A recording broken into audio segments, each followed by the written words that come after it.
오늘의 누가복음의 말씀은 누가복음에만 나오는 특수 자료입니다. 물론 마가복음에도 예수께서 나병 환자를 고치신 이야기가 나오지만 이것은 전혀 다른 사건이라 하겠습니다.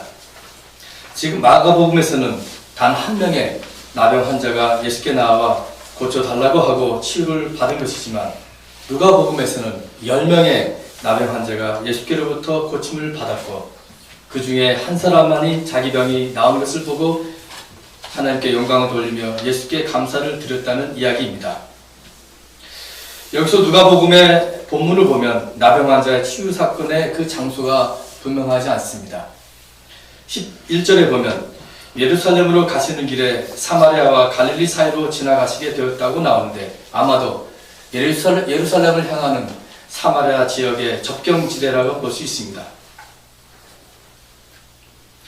12절에서 13절에 보면 예수를 만난 10명의 나병 환자는 멀찍이 멈춰서서 예수 선생님 우리를 불쌍히 여겨 주십시오 하고 소리 높여 말합니다.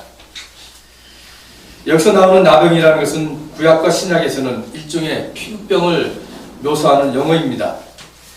구약의 제사문서 특별히 레위기에서는 이런 다양한 피부병에 대해서 말하며 치료에 대해서도 규정하고 있습니다.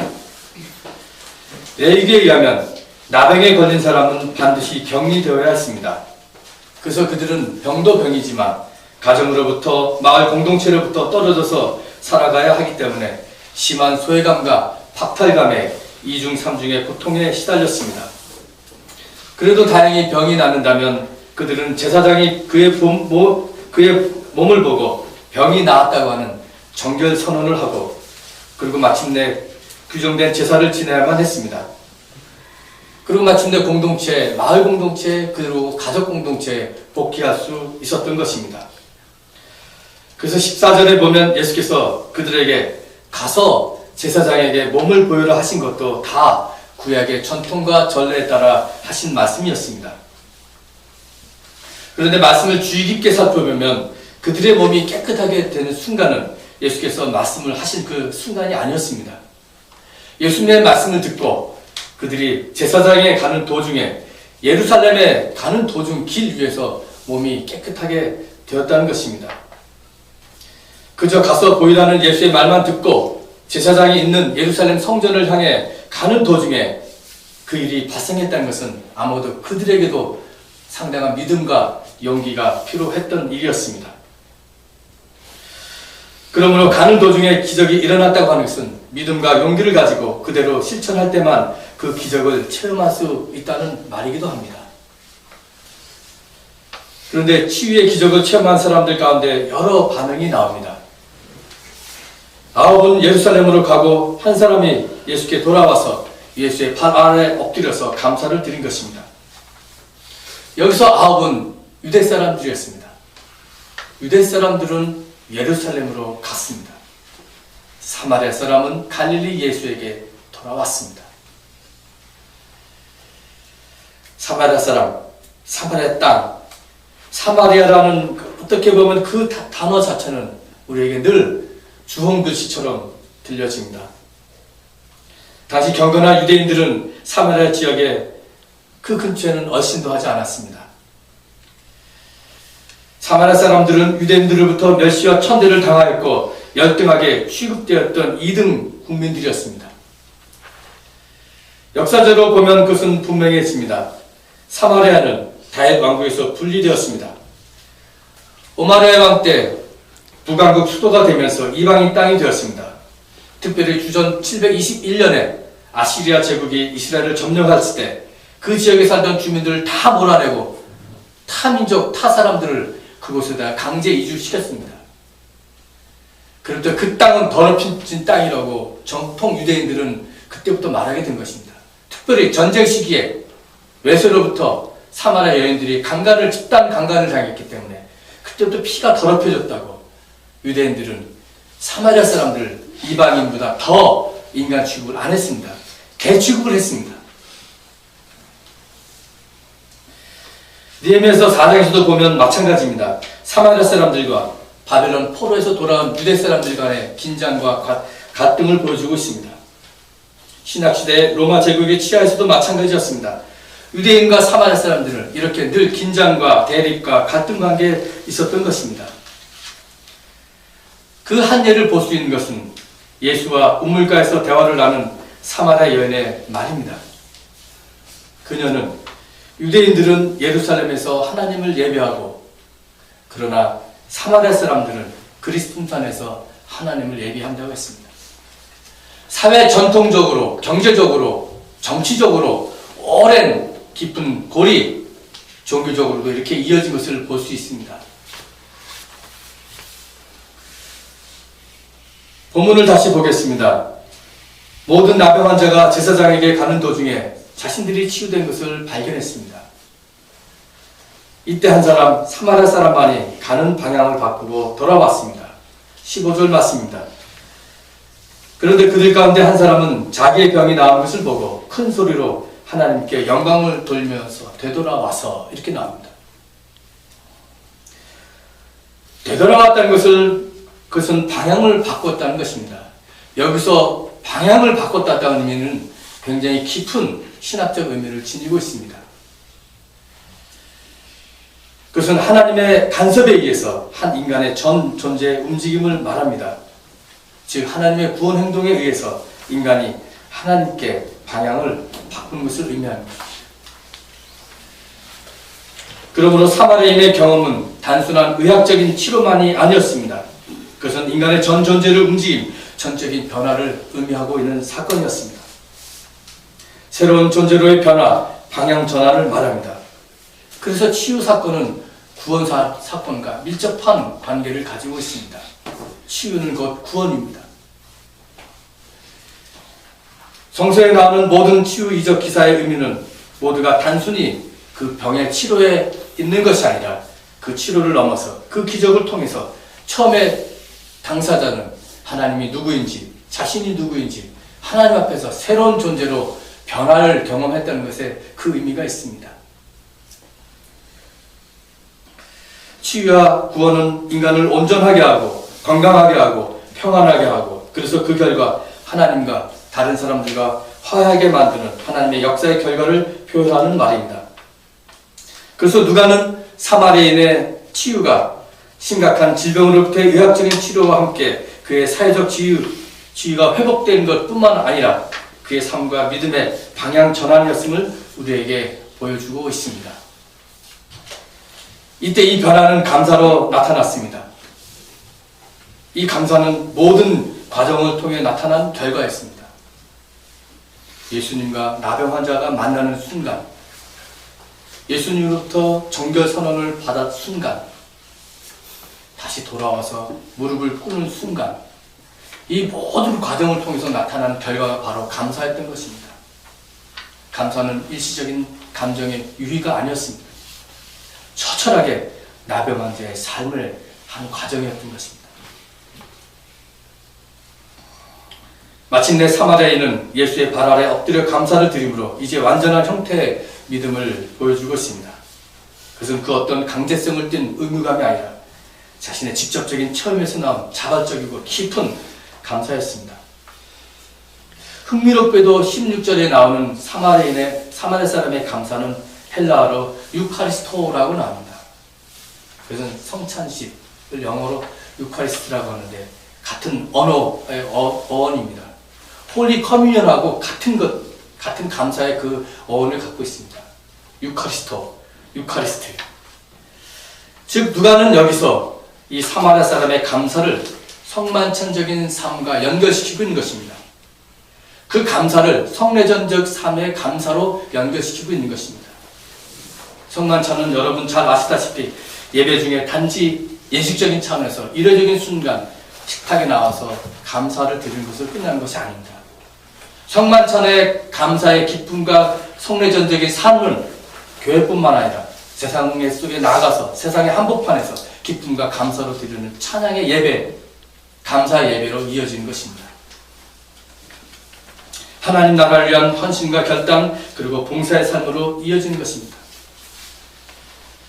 즉 우리의 삶 전체를 하나님의 영광을 위해 살면서 하나님께 감사한 마음을 표현하는 것이 성례전적인 삶이라는 것입니다.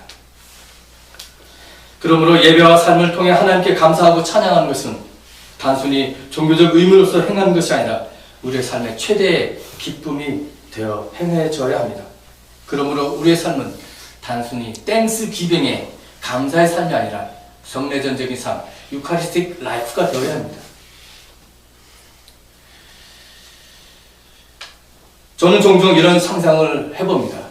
하나님께서 저 멀리서 이 지구를 딱 내려다보고 있으면 이 지구는 정말 하나님을 찬양하는 그 감사의 찬양으로 울려 퍼질 것이다. 비록 시차의 차이가 있지만 동양과 서양에서는 교회에서, 교회 밖에서나 하나님을 찬양하는 찬양 소리가 늘 끊임없이 울려 퍼질 것이다. 하나님은 그것을 흠양하고 계실 것이다. 그런 상상을 해봅니다. 그러므로 우리가 드리는 찬송은, 우리가 드리는 찬양은 우주적인 고백의 찬양 소리입니다. 이 우주 전체를 메아리 치고 있는 찬양의 소리라고 하는 것입니다. 주님을 찬양하라 온 세상이여 하는 그런 찬양이 끊임없이 들리는 것입니다. 하나님의 창조세계 안에서 너와 내가 함께 우리 모두가 하나님을 찬양하는 것입니다. 우리는 하나님의 자녀로서 피부색이 달라도, 국적이 달라도, 언어가 달라도, 종교와 문화가 달라도 하나님을 찬양하며 감사를 드리며 살아가야 합니다. 사마리아 사람은 예수가 베푸신 치유 기적에 의해서, 그런 경험에 의해서 하나의 완전한 믿음을 드러내고 있습니다. 이 완전한 믿음은 이렇게 감사해서 절정을 이루는 것입니다. 예수께서 말씀하십니다. 17절에서 18절 말씀입니다. 10사람이 깨끗해지지 않았느냐? 그런데 9사람은 어디에 있느냐? 하나님께 영광을 돌리러 되돌아온 사람은 이 이방 사람 한 명밖에 없느냐? 감사가 예수의 치유 조건은 분명 아니었습니다. 예수께서는 사람들이 감사하기 전에 이미 국민한 마음을 가지고, 컴패션을 가지고 이들에게 치유의 기적을 보여주신 것입니다. 그러나 이 사마리아 사람, 인간 취급도 못 받고 사회적으로나 종교적으로 소외됐던 그의 모습을 통해 이제 우리는 거룩한 삶과 그의 태도를 보게 됩니다. 사마리아 사람들은, 아니 이 사마리아 사람 한 사람은 하나님이 그에게 해주신 일에 대해 침묵하지 않았습니다. 하나님이 그에게 베풀어 주신 은혜에 대해서 침묵하지 않았습니다. 오히려 기쁜 마음을 가지고 하나님께 감사함을 보여주었습니다. 이것이 그의 믿음이었습니다. 사마리아 사람은 이 믿음과 감사를 통해 하나님 앞에 서게 되었습니다. 그리고 하나님 앞에서 자신이 누구인지, 자신을 구원한 구원자가 누구인지를 분명히 깨닫게 되었습니다. 그리고 그의 감사의 기도는 성례전적인 삶을 사도록 그를 인도했습니다. 그것은 믿음을 가지고 하나님께 찬양과 경배를 드린 것이었습니다. 이 시대는 감사를 하며 살기는 참으로 어려운 시대입니다. 무엇이 자기 자신의 뜻과 맞지 않거나 기대한 대로 이루어지지 않으면 우리는 쉽게 화를 내고 불평, 불만을 내놓기 쉽습니다. 기쁨이 충만한 삶을 살기가 너무나마 힘든 시대를, 그리고 우리 자신을 보게 됩니다. 히랍 신화에 보면 제우스 신이 두 신하에게 명령을 한 이야기가 나옵니다. 두 신하에게 명령합니다. 너희는 각각 바구니를 들고 가서 세상에 가서 한 사람은 불평, 불만을 가져오고 한 사람은 감사를 갖고 와라. 불평, 불만을 가져오라고 하는 명령을 받은 한 신하가 잽싸게 바구니를 가지고 세상에 나가서 금방 돌아왔습니다. 하는 말이, 세상에는 불평, 불만이 너무너무 많아서 쉽게 내 바구니에 담아서 이렇게 왔습니다.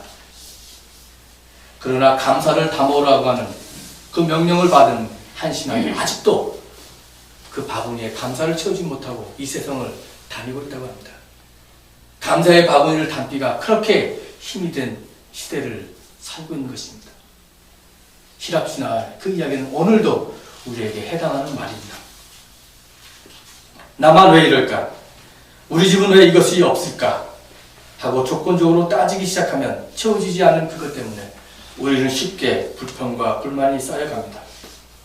그러나 우리가 하나님께 부르심을 받은 사람이라고 하는 자각과 하나님 나라를 위한 생명의 일꾼이라고 하는 소명의식이 있다면 우리는 작은 것에부터 시작해서 기쁨으로 충만한 삶을 살 수 있습니다.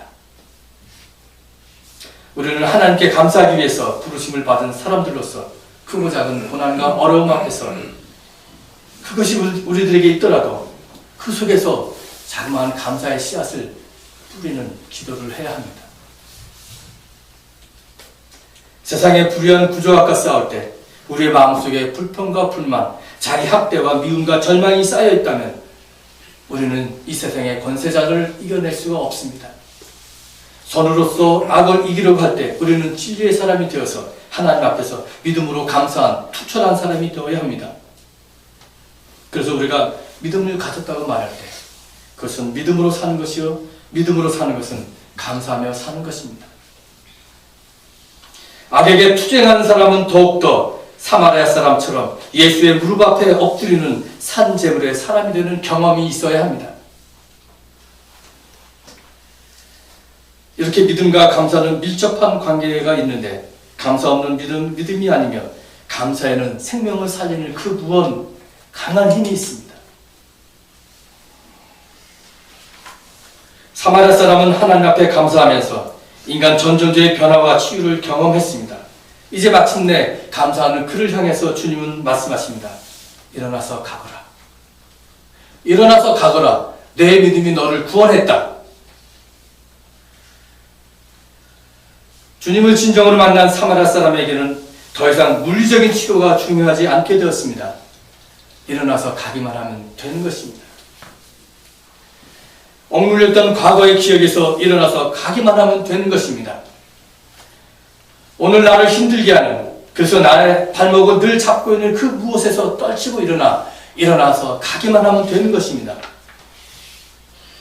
감사는 나를 오늘 이 시간, 지금 여기서 일어나서 가게 하는 힘의 원동력입니다. 그것이 믿음입니다. 나를 새롭게 하는 감사는 나의 감긴 영적인 눈을 뜨게 하고 새로운 것을 보게 만드는 믿음의 원동력이요, 아니요 믿음의 전부입니다. 감사를 하는 사람들만이 이렇게 일어나 갈 수 있습니다. 비록 처음에는 힘들지만 모든 것에 감사하면 일어나서 가게 되고 우리의 모든 삶의 영역 속에서 하나님의 함께 하심을 발견하게 됩니다. 그래서 감사는 어떤 형편과 처지에서든지 기쁨으로 충만한 삶을 사도록 우리를 인도하고 있습니다. 여러분은 예루살렘으로 간 9명의 유대인입니까?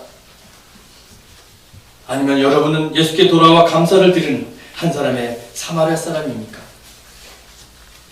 여러분이 결단하십시오. 한 번 사는 인생, 하나님 앞에서 믿음으로 신앙을 고백하며 감사의 찬양과 경배를 드리며 사는 복된 인생이 되시기를 간절히 바랍니다. 이 말씀 가지고 잠시 묵상하시겠습니다.